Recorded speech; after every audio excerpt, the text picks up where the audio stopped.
안녕하세요. 닥쳐라 정치입니다. 어제 황교안 자유한국당 대표가 청와대 앞에서 기자회견을 열고 문재인 정부를 향해서 지소미아 종료 철회와 공수처 설치법 포기, 그리고 선거법 철회를 촉구하며 죽기를 각오한 무기한 단식에 들어가겠다고 밝혔습니다. 옳지, 잘했어. 종교인이 아닌 사람들은 정치적으로만 생각하겠지만 다른 한편으로 봤을 땐 맘 약한 기독교인 흔들기 아닌가 생각하지 않을 수가 없는 게, 아니 황교안 자한당 대표는 전도사 출신이라고 알고 있으니 더더욱 기대하고 관심을 가지게 되는 것 아니겠습니까? 아니 전도사 출신이잖아. 그리고 주일 예배를 한 번도 빠진 적이 없다고 하니까 성경에 나오는 에스더처럼 죽으면 죽으리이다 라면서 금식 기도를 하나보다 생각할 수 있겠죠. 더구나 황교안 대표가 무기한 단식을 위해서 강남의 어느 병원을 찾아가 영양제까지 맞았다는 얘기도 있어요. 그러면 기독교인 입장에서 봤을 때 믿음이 없는 것 같이 보이는 건 당연한 일 아니겠습니까? 하지만 단식이, 그것도 죽기를 각오한 단식이 쉽지는 않으니 영양제까지야 이해는 해줍니다. 영양제라도 맞고서 하루라도 더 금식을 한다면 그 기도가 하나님의 마음을 움직여 이 나라의 경제와 안보에 그 어떤 은혜를 베푸실 줄 모르니까 말이죠. 허구한 날 나라가 망한다, 안보가 걱정이다 하면서 대한민국의 미래를 위해서 얼마나 근심이 많아 보여요. 그렇죠. 네. 그러니 이번에 황교안 대표의 죽기를 각오한 단식 투쟁을 통해서 뭔가 좀 이뤄질까 싶은 순진한 기독교인들의 바람이 있겠죠. 더구나 이 금식이란 게 얼마나 좋냐면 금식을 며칠만 해도요 머리가 맑아져. 그리고 내장 기관에 쌓였던 것들이 금식을 며칠만 해도요 다 설사로 나가요. 그래서 내장 기관이 아주 깨끗해집니다. 그래서 어제 방송에 어떤 분이요, 단식을 가장한 다이어트, 지 몸뚱이 생각은 끔찍히 하네 라고 쓰신 글을 보고서 빵 터져서 한참을 웃었을 만큼 금식이 신체에 미치는 효과를 제대로 알고 계시구나 했어요. 더구나 또 다른 분은 황교안 대표가 40일 금식하고 능력을 받아서 천국으로 가시길 기도한다는 댓글을 남긴 분도 계셨죠. 그러니까 기독교를 믿는 분들에겐요 이게 얼마나 민폐냐는 겁니까? 하지만 황교안 대표를 지지하는 기독교인들이라면 온전한 금식 기도라고 보고서 아마도 교회에서 중보한다며 릴레이 금식 기도조를 짜서 모여서 기도도 하겠죠. 더구나 황교안 대표는 전도사 출신이라고 하니까 금식도 하면서 기도도 하면은 이 나라를 위해서 얼마나 좋을까 기대하는 기독교인들이 있는 거 아니겠습니까? 그런데 말이죠. 황교안 대표가 청와대 앞에서 텐트를 칠 수 없다고 하니까 간밤에 여의도로 돌아가 버렸대. 그리고는 다시요, 새벽 3시경 국회에서 새벽 기도를 마치고 다시 청와대 앞에서 단식 투쟁을 이어간다고 하는데, 참, 아니 죽기를 각오할 정도로 단식 투쟁을 한다고 하더니 고작 하루도 못 참나? 성경에 보면 죽기를 각오하고 기도한 분들이 얼마나 많습니까? 그러니까 이번에 황교안 대표의 죽기를 각오한 단식 투쟁을 통해서 우리나라의 외환 보유액이라도 더 늘어나는 하나님의 은혜를 받을 수도 있잖아? 아니 지난 10월에 우리나라 외환 보유액을 보면요 4,063억 2천만 달러로 역대 최대 규모라고 하는데, 그래도 황교안 대표의 죽기를 각오한 단식 때문에 10달러에서 20달러라도 더 외환 보유액이 늘어나게 된다면 이게 또 얼마나 좋아요? 그리고 세계 경제 포럼에서는 우리나라 국가 경제력 순위를 올해 13위라면서 작년보다 2단계를 더 순위를 올렸죠? 그럼 또 황교안 대표의 이 단식 때문에 10위 안으로 훌쩍 오르면 얼마나 좋아. 그리고 금융자산을 10억 원 이상 보유한 부자가 고작 1년 사이에 4.4%나 증가를 했다고 하는데, 황교안 대표의 단식 투쟁으로 1%라도 더 늘어난다면 이건 또 얼마나 좋아요. 그리고 또 우리나라 부채가 많다고 허구헌 날 근심을 해대고 있는데, 미국은 국가부채가 109.45%입니다. 그리고 영국은 85.92%, 독일은 55.75%예요. 그리고 일본은 미국보다 2배가 더 넘는 무려 234.18%랍니다.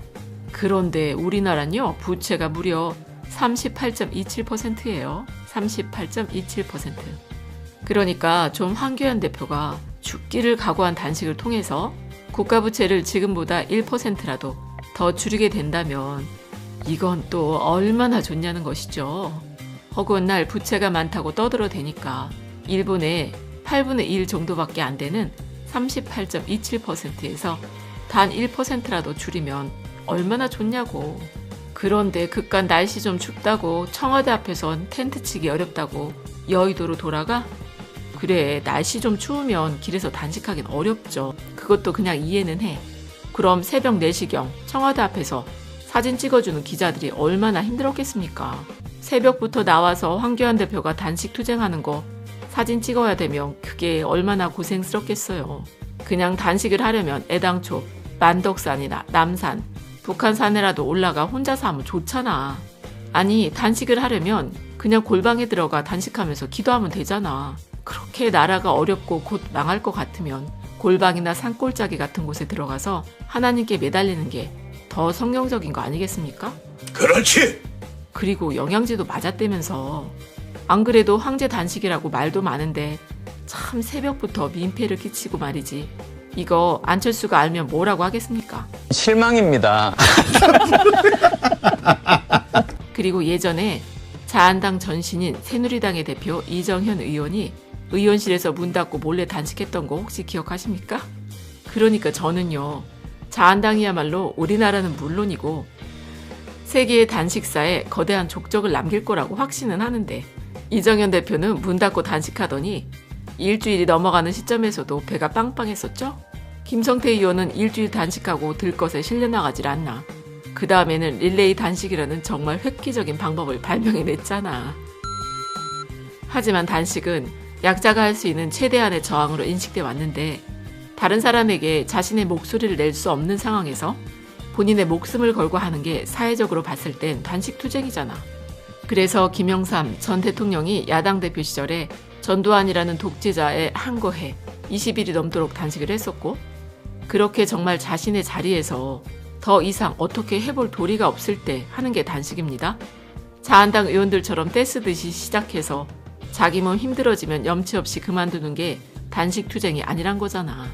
국민들은 모두 다 자한당 의원들이 국회로 돌아가 산적해 있는 법안에 대해서 논의하고 처리하길 기다리고 있는데, 무려 108석 의원을 거느리고 있는 제1야당의 대표가 국회 정치는 팽개치고 밖으로만 돌더니 급기야 단식을 하겠다고 하니까, 물론 본인은 원내 정치인이 아니니까 밖으로 돌면서 표나 얻어보겠다는 속셈이 아니라면 어떻게 그런 방식으로 행동할 수 있겠냐는 것이죠.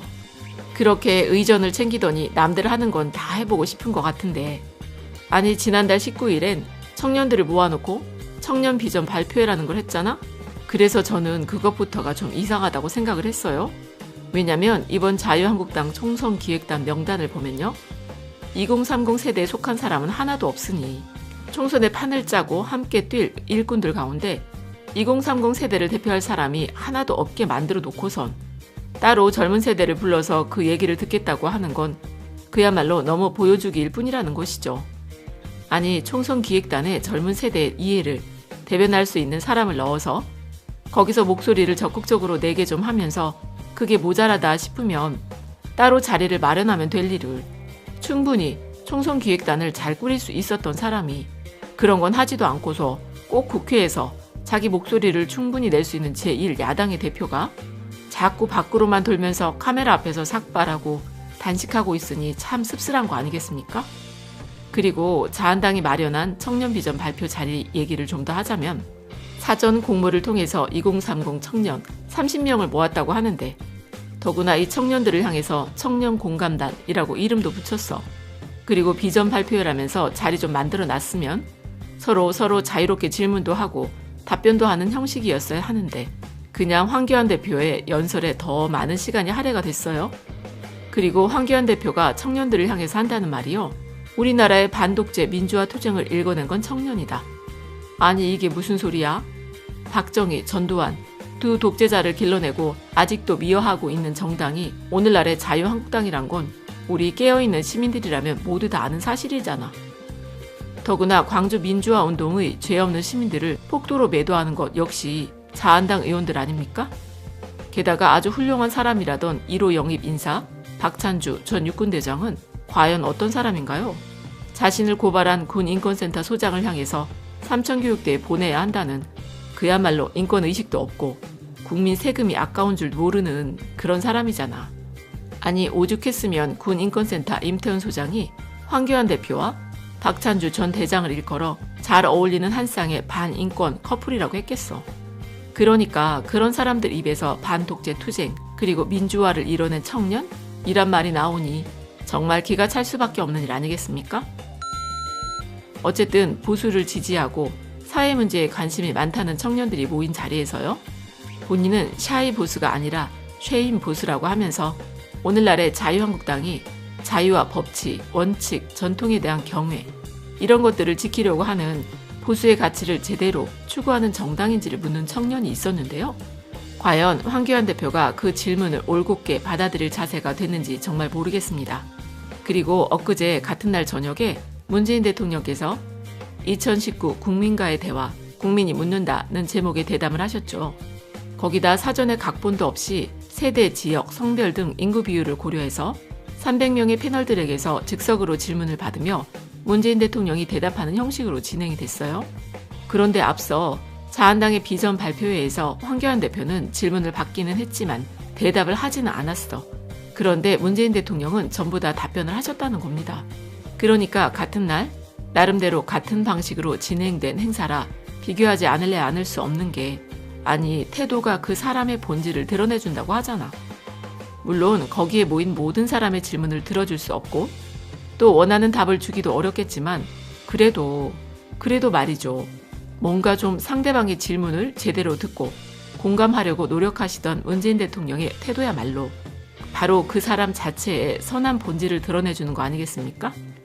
그리고 질문하는 내용에 대해서 문재인 대통령께서는 일정 수준 이상의 사실관계 파악과 판단을 하고 계신 것 같으니 그 방송을 본 국민들의 마음이 편해지게 되는 것 아니었나요? 더구나 사실 그런 자리는 지식을 뽐내는 자리라기보다는 사람의 감정을 어루만지고 다가가는 자리라는 것 아니겠습니까? 물론 그렇다고 하더라도 기초적인 사실조차 파악이 안 되고 전혀 그 안건에 대해 생각조차 해본 적이 없는 게 드러나게 된다면 무슨 수로 질문자의 마음에 다가갈 수가 있겠어. 그래서 저는 그런 의미에서 보면요. 문재인 대통령이 정말 잘 하셨고 의미 있는 자리였다고 생각이 됩니다. 그럼 끝까지 들어주셔서 감사드리고 좋은 의견 있으시면 댓글로 많이 남겨주세요. 감사합니다.